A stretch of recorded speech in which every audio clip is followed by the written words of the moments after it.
All right, let's try our first problem here. We are going to create the graph and list the intervals of increase and the extrema. So how do we do this? Well, remember, the whole idea is all this information flows out of the first derivative because the first derivative tells us about the slope of the tangent line. And the slope of the tangent line will tell us when it's going up, right? It's a positive slope. It'll tell us when we're at a peak because the slope will be 0. It'll tell us when we're going down because the slope will be negative. Every time I say slope, I'm also saying the first derivative. So one thing's for sure, we're going to need the derivative. So if I take the first derivative here, I would get x to the third minus 6x squared plus 8x. Now, I've given you one that's very nice, like you can factor it kind of easily and get the solutions. So remember that extrema occur when the first derivative is 0. So when is this 0? Well, I need to do a little side work here. I'm going to end up erasing it. But this is 0 when it's 0. Right? This equals 0. And now we're going to factor it.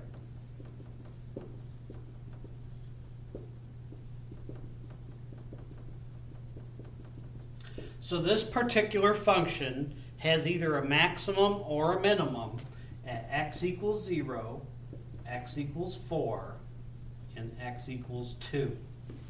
So I'm going to write that down, except I'm going to put them in numeric order. I just don't know what they are yet. So now, of course, when you're sitting at home and doing these, I could plug that equation into my calculator and get the graph and just look at it. But the whole point is to learn how to do it without the technology. So try to do it without the technology and then use the calculator or computer to check your answer. All right, so I know at x equals 0, 2, and 4 that I'm going to have either a peak or a valley. So what I want to do now is determine the sign of where is this derivative. This is the first derivative in purple. Where is it positive and negative? Well, this is where it's 0. So what I'm going to do is I'm going to create a first derivative number line. It's good to get in the habit of labeling that because later on we're going to have a second derivative number line also. So this is 0 at 0, 2, and 4. What I want to know is this going to be positive or negative here? Positive or negative here? Positive or negative here? Positive or negative here? And there's only one way to find out. I have to plug some value that's in that region into this derivative to see what I get. So here's the derivative. Let's plug in minus 1 and see what we get.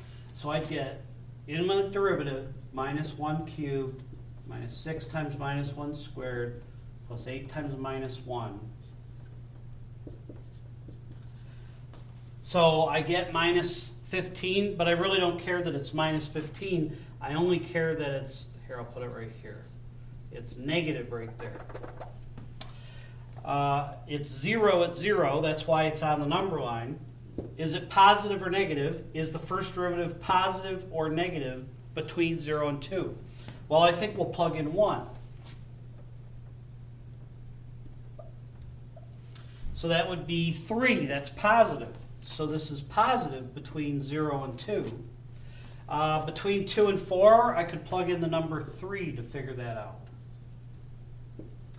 So that'd be 27 minus 6 times 9 plus 24. So let's see. That's 40. 51 minus 54, that's negative 3. So it's negative between 3 and 4. And let's try 5. Anything you want that's bigger than 4.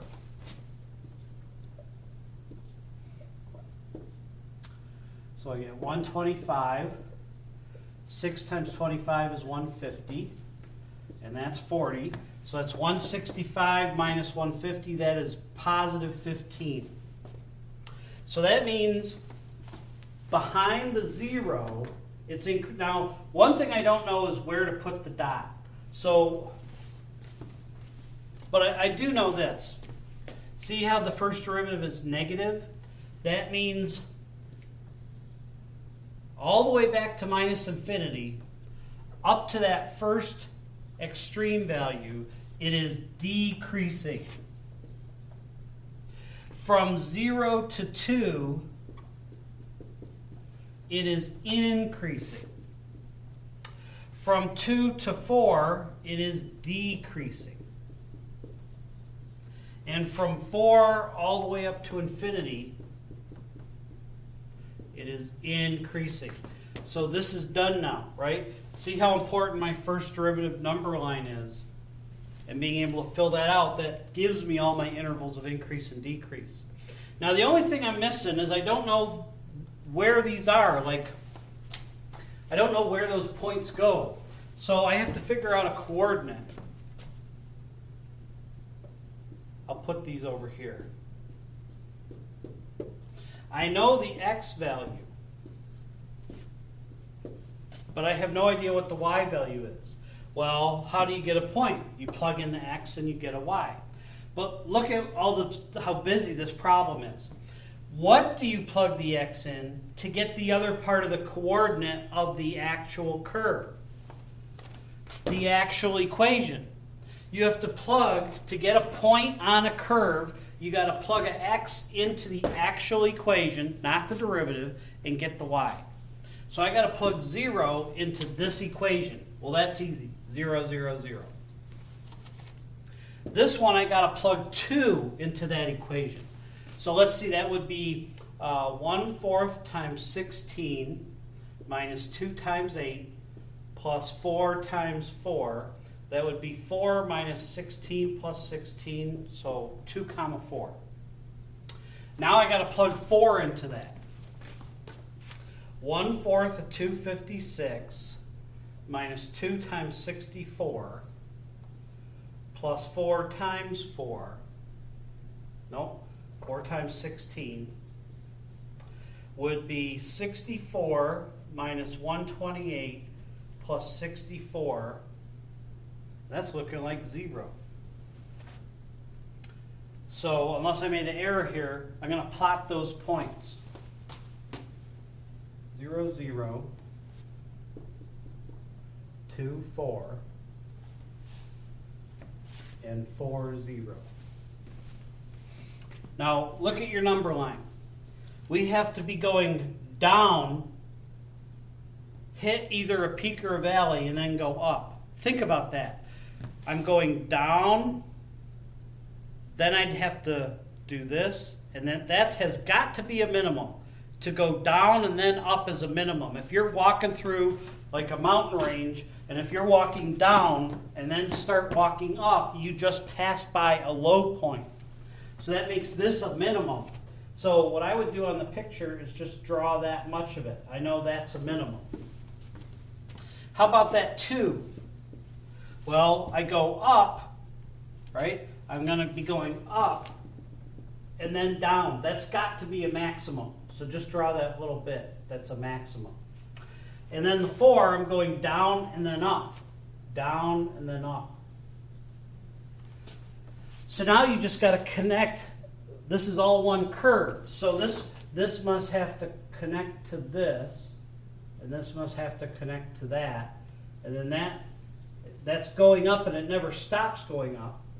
And this is going up and it never stops going up. Right? So here's my picture. Now look at it. Behind the 0, it's decreasing. Between the 0 and the 2, it's going up, increasing. From the 2 to the 4, it's going down, decreasing. And from the 4 on, it's going up, increasing. So there's my graph. And now I can say that this is a minimum. This is a maximum. And this is a minimum. This is a high point, but it is not the high point. That's a relative maximum. This is the low point. Well, it's tied with this. But those are it. Those are the lowest low points. If there is a tie, and they are the bottom, you could call them both an absolute minimum. So there is our first problem, and I'm going to let you do a couple of these like this. And then in the next one, in the next video, I want to throw at you, what if this doesn't go forever and I give you an endpoint, like in my first conceptual equation? And what if I get one of those cusps? How do we deal with that? But for now, let's just work with some nice standard polynomials. You find some derivatives. You are going to make an interval of decrease list, extrema list, and I want to see a graph. And hopefully you can do this without a calculator too much, especially without graphing it.